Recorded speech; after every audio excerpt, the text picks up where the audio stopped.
नमो भगवते वासुदेवाय नमो नमः। हर साल बुराई पर अच्छाई की जीत की याद के रूप में फाल्गुन पूर्णिमा तिथि पर होलिका दहन किया जाता है एवं अगले दिन होली का पावन पर्व मनाया जाता है।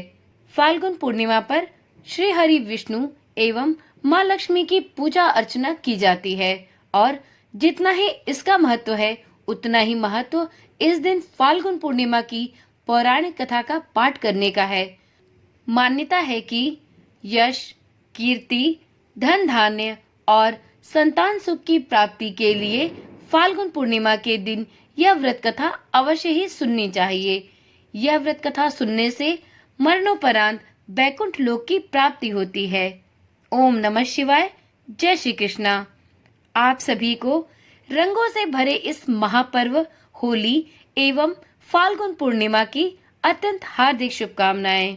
वैसे तो फाल्गुन पूर्णिमा व्रत की अनेक कथाएं कही जाती हैं, लेकिन नारद पुराण की कथा को सबसे अधिक महत्व दिया जाता है।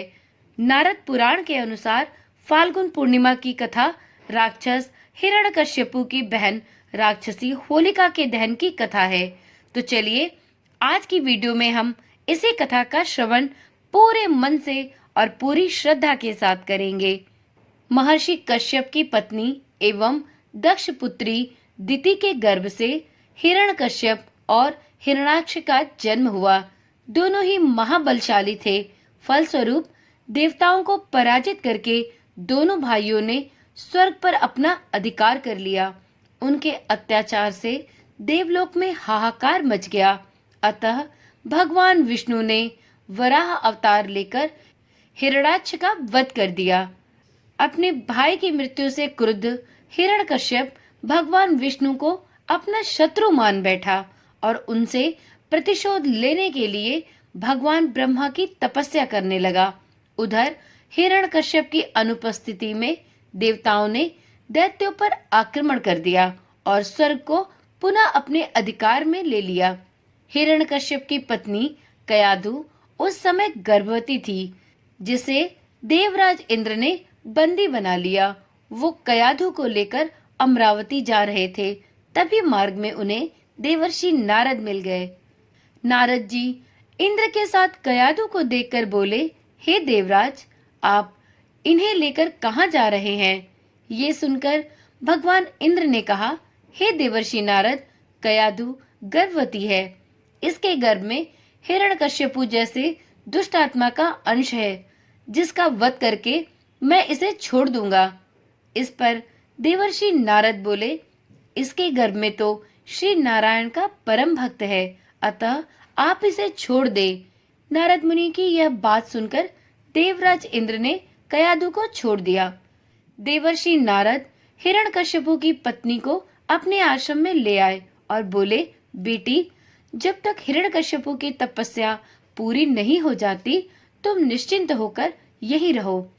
तब से कयाधु देवर्षि नारद के आश्रम में ही रहने लगी और उनके दिव्य प्रवचनों का भी रसपान करती रही, जिसका गर्भ में पल रहे शिशु पर भी बहुत गहरा और सकारात्मक प्रभाव पड़ा। जब समय आया तो कयाधु ने एक पुत्र रत्न को जन्म दिया, जिसका नाम रखा गया प्रहलाद।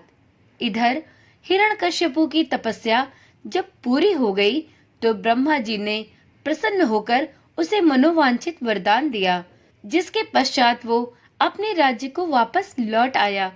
कयाधु भी प्रहलाद को लेकर अपने पति के पास वापस चली गई। प्रहलाद जब थोड़े बड़े हुए तो एक श्रेष्ठ गुरु के मार्गदर्शन में उनकी शिक्षा दीक्षा का प्रबंध किया गया। एक दिन जब हिरण्यकश्यपु अपने समस्त मंत्रियों के साथ बैठे हुए थे, तभी प्रहलाद अपने गुरु के साथ वहां आए और पिता को कृतज्ञता पूर्वक प्रणाम किया। यह देखकर हिरण्यकश्यपु अति प्रसन्न हुआ और बोला, वत्स प्रहलाद, तुमने अब तक की शिक्षा के दौरान कौन सी सबसे अच्छी बात सीखी, मुझे बताओ। यह सुनकर प्रहलाद ने कहा, पिताश्री, मैंने अब तक जो सबसे अच्छी बात सीखी है वो यह है कि जो आदि, मध्य और अंत से रहित अजन्मा है, इस जगत का पालनहार है, दीन दुखियों का स्वामी है उन श्री हरि को मैं बारंबार प्रणाम करता हूँ। यह बात सुनकर हिरण्यकश्यपु क्रोध से लाल हो उठा। उसने प्रहलाद के गुरु पर चीखते हुए कहा, अरे मूर्ख ब्राह्मण, तूने मेरे इस बालक को मेरे परम शत्रु का गुणगान करने की ही शिक्षा क्यों दे डाली? प्रहलाद के गुरु ने कहा, हे दैत्यराज, आप क्रोध त्याग दे। ये बातें मैंने आपके पुत्र को कदापि नहीं सिखाई। ये सुनकर हिरण्यकश्यपु आश्चर्यचकित रह गया और बोला, पुत्र बताओ, तुम्हें ये उपदेश, ये शिक्षा किसने दी है? प्रहलाद बोले, हृदय में स्थित भगवान विष्णु ही तो संपूर्ण संसार के उपदेशक हैं। उनके अतिरिक्त कोई किसी को कुछ नहीं सिखा सकता।